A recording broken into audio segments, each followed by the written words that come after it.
Hello everyone, welcome back to our channel. Plus the second semester Education Notes Core 4 Unit 2 ର ଗୋଟେ selected long question with answer discussion କରିବା। और free notes PDF ଦେଖାଥିଲେ Telegram channel join करो। Description box ରେ Telegram channel link provide कर ଦେଇଛି, link click कर Telegram channel join कर पाइबो। free notes PDF पाइ परिबो। Final long question selection Core 3 और Core 4 ର already provide कर सरलाने तार आंसर provide चलचे।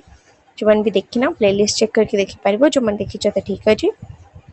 और 2 mark 1 mark selection 2 mark 1 mark selection with answer मध्ये प्रोवाइड हबो। 2 mark selection 1 mark selection पाइबा कहले हम चैनल के एवेन सब्सक्राइब करो।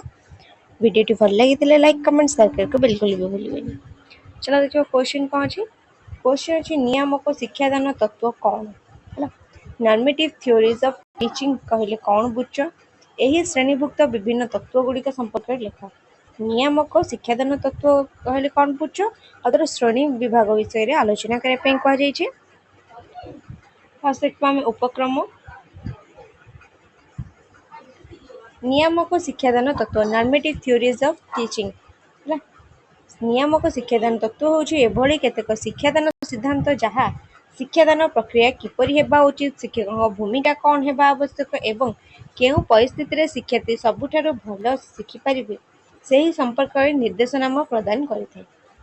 नियामक शिक्षादान तत्व कोन एटा होछि एमिति गोटे शिक्षागत सिद्धांत जहा द्वारा कहते शिक्षादान प्रक्रिया किपरि हेबा उचित, शिक्षकक भूमिका कोन हेबा आवश्यक, शिक्षकक भूमिका कोन कोन सब रहबा आवश्यक, केउ परिस्थिति रे शिक्षार्थी सबुठारो भलो शिक्षा पाई परिबे, भलो पाठ पढ़ी परिबे सेही संपर्क रे निर्देशनामा प्रदान करथाय कि नियामक शिक्षादान तत्व। एही तत्व गुड़िक शिक्षादान काहींकी एवं किपरि प्रश्नर उत्तर देई एक आदर्श शिक्षादान परिवेश सृष्टि करबाकू लक्ष्य रखिथाय।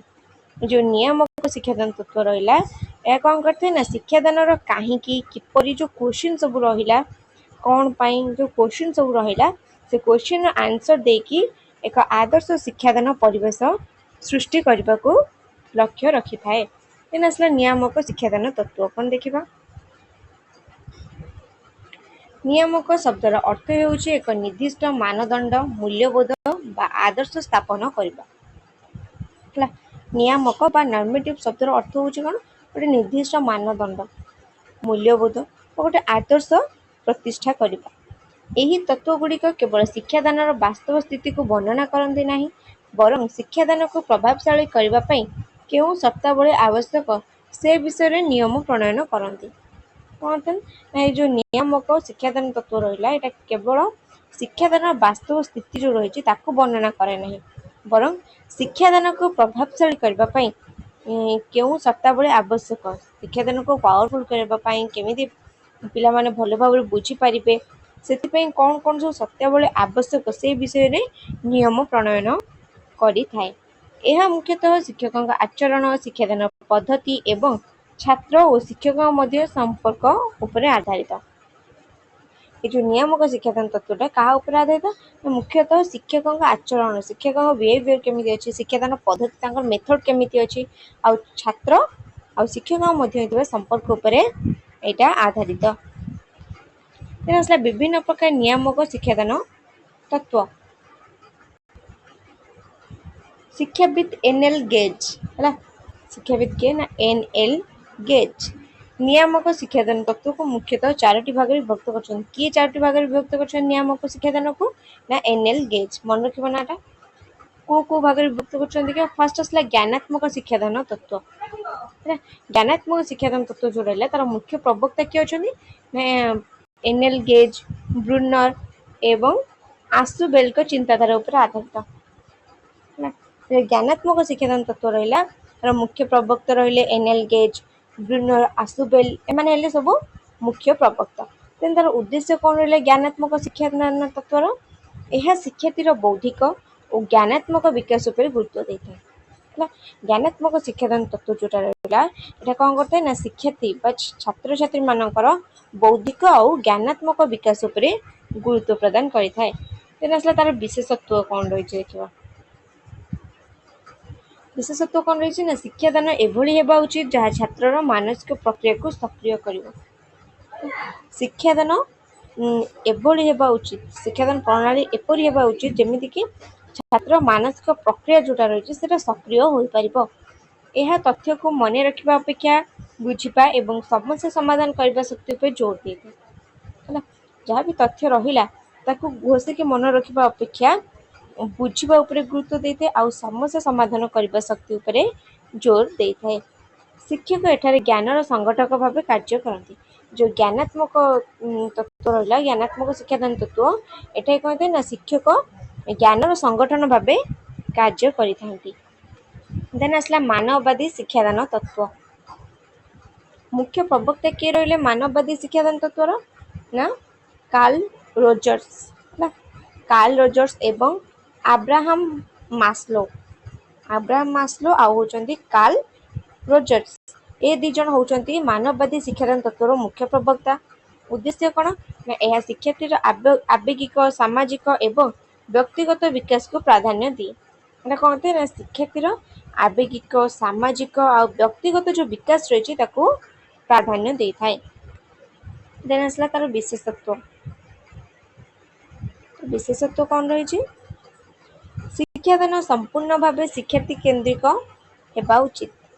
ଶିକ୍ଷାଦାନ ଯୋଉ ରହିଲା ସେଟାକୁ ସମ୍ପୂର୍ଣ୍ଣ ଭାବେ କଣ ହେବା ଉଚିତ? ନା ଶିକ୍ଷାର୍ଥୀ କେନ୍ଦ୍ରିକ ହେବା ଉଚିତ। ଏଥିରେ ଛାତ୍ରର ସ୍ୱାଧୀନତା, ଆତ୍ମସମ୍ମାନ ଏବଂ ସୃଜନଶୀଳତାକୁ ସମ୍ମାନ ଦିଆଯାଏ। ଛାତ୍ରର ସ୍ୱାଧୀନତା ଉପରେ ସମ୍ମାନ ଦିଆଯାଏ, ତାର ଆତ୍ମସମ୍ମାନ, ସେଲ୍ଫ ରେସ୍ପେକ୍ଟ, ସୃଜନଶୀଳତା, କ୍ରିଏଟିଭିଟି ଉପରେ ମଧ୍ୟ ସମ୍ମାନ ଦିଆଯାଇଥାଏ। ଆସିଲା ଶିକ୍ଷକ ଜଣେ ଶାସକ ନୁହନ୍ତି ବରଂ ଜଣେ ସହଯୋଗକାରୀ ବା ସୁବିଧାଦାତା ଭାବେ କାର୍ଯ୍ୟ କରନ୍ତି। ଶିକ୍ଷକ କଣ କରନ୍ତି ନା ଗୋଟେ ଶାସକ ଭାବେ କାର୍ଯ୍ୟ ନ କରିକି ଜଣେ ସହଯୋଗକାରୀ, ହେଲା, ଯୋଉ ପ୍ରୋବ୍ଲେମଟା ରହିଲା ତାକୁ ସଲ୍ଭ କରିବା ସହଜରେ, ସୁବିଧାଦାତା, ହେଲା, ଯୋଉ ସବୁ ଅସୁବିଧା ରହିଛି, ଯୋଉ ଯାହା ବି ସବୁ ପ୍ରୋବ୍ଲେମ ରହିଲା ପାଠ ଭିତରେ, ଶିକ୍ଷାଦାନ ଭିତରେ ତାକୁ ସହଜ କରିବା, ସୁବିଧା କରିବା ଆଉ କାର୍ଯ୍ୟ କାହାର ନା ଶିକ୍ଷକଙ୍କର। ବୁଝିହେଲା। ଦିନ ଆସିଲା ଆଚରଣଗତ ଶିକ୍ଷାଦାନ ତତ୍ତ୍ୱ। ଫାଷ୍ଟ ଆସିଲା ଜ୍ଞାନାତ୍ମକ, ତାପରେ ଆସିଲା ମାନବଗତ, ଦେନ୍ ତାପରେ ଆସିଲା ଆଚରଣଗତ। ଆଚରଣଗତ ଶିକ୍ଷାଦାନ ତତ୍ତ୍ୱର ମୁଖ୍ୟ ପ୍ରବକ୍ତା ହଉଛନ୍ତି B.F. ସ୍କିନର। ହେଲା, B.F. ସ୍କିନର ଆଉ ହଉଛନ୍ତି ଥର୍ନଡାଇକ। ଏ ଦି ଜଣ ହଉଛନ୍ତି ଆଚରଣଗତ ଶିକ୍ଷାଦାନ ତତ୍ତ୍ୱର ମୁଖ୍ୟ ପ୍ରବକ୍ତା। ତାର ଉଦ୍ଦେଶ୍ୟ କଣ ରହିଲା ନା ଶିକ୍ଷାର୍ଥୀର ଆଚରଣରେ ଆପେକ୍ଷିକ ପରିବର୍ତ୍ତନ ଆଣିବା ଏଇ ତତ୍ତ୍ୱର ମୂଳ ଲକ୍ଷ୍ୟ।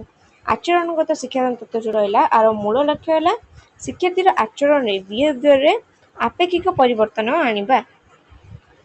ଦିନ ଆସିଲା ବିଶେଷତ୍ୱ।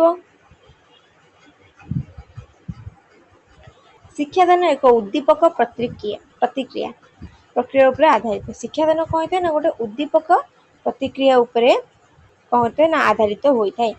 ଏଥିରେ ପୁନର୍ବଳନ ବା ପୁରସ୍କାର ଏବଂ ପ୍ରଶଂସା ମାଧ୍ୟମରେ ଶିକ୍ଷାଦାନକୁ ଦୃଢ଼ କରାଯାଏ। ଏଥିରେ କଣ ହେଇଥାଏ ନା ପୁନର୍ବଳନ ବା ପୁରସ୍କାର ଦେବା, ପ୍ରଶଂସା କରିବା, ଏସବୁ ମାଧ୍ୟମରେ ଶିକ୍ଷାଦାନକୁ ଦୃଢ଼ କରାଯାଇଥାଏ। ଗୋଟେ ପିଲାଟି ଧର କ୍ଲାସରେ ଟପ୍ କଲା, ତାକୁ ପୁରସ୍କାର ଦିଆଯାଏ, ପ୍ରଶଂସା ତାକୁ କରାଯାଏ। ତା ଦ୍ୱାରା କଣ ହେଇଥାଏ ନା ପିଲାଟି ଆହୁରି ପାଠ ପଢିବା ପାଇଁ ଇଚ୍ଛୁକ ହୋଇଥାଏ। ହେଲା, ଶିକ୍ଷକ ଶିକ୍ଷାଦାନ ପରିବେଶକୁ ନିୟନ୍ତ୍ରଣ କରନ୍ତି ଏବଂ ବିଷୟବସ୍ତୁକୁ ଛୋଟ ଛୋଟ ଅଂଶରେ ଭାଗ କରି ପଢ଼ାନ୍ତି। ଶିକ୍ଷକ କଣ କରନ୍ତି, ଯୋଉ ଶିକ୍ଷାଦାନ ପରିବେଶ ରହିଲା ତାକୁ ନିୟନ୍ତ୍ରଣ କରନ୍ତି ଆଉ ଯୋଉ ବିଷୟବସ୍ତୁ ରହିଲା ବିଷୟବସ୍ତୁକୁ ଛୋଟ ଛୋଟ ଅଂଶରେ ଭାଗ କରନ୍ତି। ଛୋଟ ଛୋଟ ଅଂଶରେ ବଡ଼ ବଡ଼ ଯୋଉ ବିଷୟ ରହିଲା ତାକୁ ଛୋଟ ଛୋଟ ପାର୍ଟରେ ଭାଗ କରିକି ପଢ଼ାଇଥାନ୍ତି। ଦେନ୍ ଆସିଲା ମନସ୍ତାତ୍ତ୍ୱିକ ଶିକ୍ଷାଦାନ ତତ୍ତ୍ୱ। ହେଲା, ମନସ୍ତାତ୍ତ୍ୱିକ ଶିକ୍ଷାଦାନ ତତ୍ତ୍ୱ ଉଦ୍ଦେଶ୍ୟ କଣ ରହିଛି ନା ଏଇ ତତ୍ତ୍ୱଟି ଶିକ୍ଷାଦାନ ଏବଂ ଶିକ୍ଷଣ ମଧ୍ୟରେ ଥିବା ମନସ୍ତାତ୍ତ୍ୱିକ ସମ୍ପର୍କକୁ ବ୍ୟାଖ୍ୟା କରିଥାଏ। ଯୋଉ ମନସ୍ତାତ୍ତ୍ୱିକ ଶିକ୍ଷାଦାନ ତତ୍ତ୍ୱ ରହିଲା ତାର ଉଦ୍ଦେଶ୍ୟ ରହିଲା କଣ ନା ଶିକ୍ଷାଦାନ ଆଉ ଶିକ୍ଷଣ ମଧ୍ୟରେ ଥିବା ମନସ୍ତାତ୍ତ୍ୱିକ ସମ୍ପର୍କକୁ ଏଇଟା ବ୍ୟାଖ୍ୟା କରିଥାଏ। ତାର ବିଶେଷତ୍ୱ କଣ ରହିଛି ନା ଏହା ଶିକ୍ଷାର୍ଥୀର ଆଗ୍ରହ, ମାନସିକ ସ୍ତର, ଅଭିପ୍ରେରଣା ଏବଂ ବ୍ୟକ୍ତିଗତ ପାର୍ଥକ୍ୟକୁ ବିଚାରକୁ ନେଇ ଶିକ୍ଷାଦାନ ଯୋଜନା ପ୍ରସ୍ତୁତ କରେ। ହେଲା, ଏ ଯୋଉ ମନସ୍ତାତ୍ତ୍ୱିକ ଶିକ୍ଷାଦାନ ତ କଣ କରିଥାଏ ନା ଶିକ୍ଷାର୍ଥୀର ଆଗ୍ରହ, ଇଣ୍ଟରେଷ୍ଟ, ମାନସିକ ସ୍ତର ଆଉ କଣ ନା ଅଭିପ୍ରେରଣା ବା ମୋଟିଭେସନ ଏବଂ ବ୍ୟକ୍ତିଗତ ପାର୍ଥକ୍ୟକୁ ବିଚାରକୁ ନେଇକି ଶିକ୍ଷାଦାନ ଯୋଜନା ପ୍ରସ୍ତୁତ କରିଥାଏ। ବୁଝିହେଲା। ଏହା ଶିକ୍ଷାଦାନ को अधिक जीवंत और प्रभावशाली करने ପାଇଁ मनोविज्ञानର ନିୟମଗୁଡ଼ିକୁ ପ୍ରୟୋଗ କରିଥାଏ। ହେଲା ଏ ଯେଉଁ ମନସ୍ତାତ୍ତ୍ୱିକ ରହିଲା ମନସ୍ତାତ୍ତ୍ୱିକ ତତ୍ତ୍ୱଟି ଏଇଟା କ'ଣ କରିଥାଏ ନା ଶିକ୍ଷାଦାନକୁ ଅଧିକ ଜୀବନ୍ତ କରିବା ପାଇଁ ପ୍ରଭାବଶାଳୀ କରିବା ପାଇଁ ପାୱାରଫୁଲ୍ କରିବା ପାଇଁ କ'ଣ ଥାଏ ନା ମନୋବିଜ୍ଞାନର ନିୟମଗୁଡ଼ିକ ଯେଉଁ ସବୁ ରହିଛି ତାକୁ ପ୍ରୟୋଗ କରିଥାଏ। ଦେନ୍ ଆସିଲା ନିୟାମକ ଶିକ୍ଷାଦାନ ତତ୍ତ୍ୱର ଗୁରୁତ୍ୱ। କ'ଣ ଗୁରୁତ୍ୱ ରହିଛି ଦେଖିବା ନିୟାମକ ଶିକ୍ଷାଦାନ ତତ୍ତ୍ୱର। ଶିକ୍ଷାଦାନର ମାନଦଣ୍ଡ ନିର୍ଦ୍ଧାରଣ। ଏହା ଏକ ଆଦର୍ଶ ଶିକ୍ଷାଦାନ ପ୍ରକ୍ରିୟା ପାଇଁ ଗାଇଡଲାଇନ୍ ପ୍ରଦାନ କରିଥାଏ। କ'ଣ କରିଥାଏ ଗୋଟେ ଆଦର୍ଶ ଗୋଟେ ଭଲ ଶିକ୍ଷାଦାନ ପ୍ରକ୍ରିୟା ପାଇଁ ଗାଇଡଲାଇନ୍ ବା ନିୟମ ପ୍ରଦାନ କରିଥାଏ। ଶିକ୍ଷକ ପ୍ରଶିକ୍ଷଣରେ ସହାୟକ ଭବିଷ୍ୟତରେ ଶିକ୍ଷକମାନଙ୍କୁ କିପରି ଶ୍ରେଣୀଗୃହ ପରିଚାଳନା କରିବାକୁ ହେବ ଏହା ତାହା ଶିକ୍ଷା ଦେଇଥାଏ। ହେଲା ଶିକ୍ଷକମାନେ ଭବିଷ୍ୟତରେ କେମିତି ଶ୍ରେଣୀଗୃହକୁ କ୍ଲାସରୁମ୍କୁ କେମିତି ପରିଚାଳନା କରିବେ କେମିତି ହ୍ୟାଣ୍ଡେଲ୍ କରିବେ ସେସବୁ ବିଷୟରେ କ'ଣ ହୋଇଥାଏ ନା ଶିକ୍ଷା ପ୍ରଦାନ କରିଥାଏ। ଦେନ୍ ଆସିଲା ଶିକ୍ଷଣର ଗୁଣାତ୍ମକ ବୃଦ୍ଧି। ଏହି ତତ୍ତ୍ୱଗୁଡ଼ିକର ସଠିକ୍ ପ୍ରୟୋଗ ଦ୍ୱାରା ଛାତ୍ରମାନଙ୍କ ଶିକ୍ଷଣ ଗୁଣବତ୍ତା ବହୁଗୁଣିତ ହୋଇଥାଏ। ଏ ଯେଉଁ ନିୟାମକ ଶିକ୍ଷାଦାନ ତତ୍ତ୍ୱଗୁଡ଼ିକର ସଠିକ୍ ପ୍ରୟୋଗ ଦ୍ୱାରା କ'ଣ ହୋଇଥାଏ ନା ଛାତ୍ରମାନଙ୍କ ଶିକ୍ଷଣ ଗୁଣବତ୍ତା ବହୁଗୁଣିତ ହୋଇଥାଏ। ଏଇନା ଆସିଲା ଉପସଂହାର ଦେଖିବା ବା କନକ୍ଲୁଜନ୍। ନିୟାମକ ଶିକ୍ଷାଦାନ ତତ୍ତ୍ୱ ଶିକ୍ଷା କ୍ଷେତ୍ରରେ ଏକ ଦିଗଦର୍ଶକ ଭାବେ କାର୍ଯ୍ୟ କରେ ଯାହା ଶିକ୍ଷାଦାନକୁ କେବଳ ଏକ କାର୍ଯ୍ୟ ନ କରି ଏକ ପ୍ରଭାବଶାଳୀ ଏବଂ ଉଦ୍ଦେଶ୍ୟମୂଳକ ପ୍ରକ୍ରିୟାରେ ପରିଣତ କରିଥାଏ। ନିୟାମକ ଶିକ୍ଷାଦାନ ତତ୍ତ୍ୱ କ'ଣ କରିଥାଏ ନା ଶିକ୍ଷା କ୍ଷେତ୍ରରେ ଗୋଟେ ଦିଗଦର୍ଶକ ବା ପଥ ପ୍ରଦର୍ଶକ ଭାବେ କାର୍ଯ୍ୟ କରିଥାଏ ଯାହା ଶିକ୍ଷାଦାନକୁ କେବଳ ଗୋଟେ କାର୍ଯ୍ୟ ନ କରି ଏକ ପ୍ରଭାବଶାଳୀ ଉଦ୍ଦେଶ୍ୟମୂଳକ ପ୍ରକ୍ରିୟା ଭାବେ ପରିଣତ କରିଥାଏ। ବୁଝିହେଲା ଏଇଟା ଥିଲା କୋର୍ 4ର ଗୋଟେ selected long question with answer.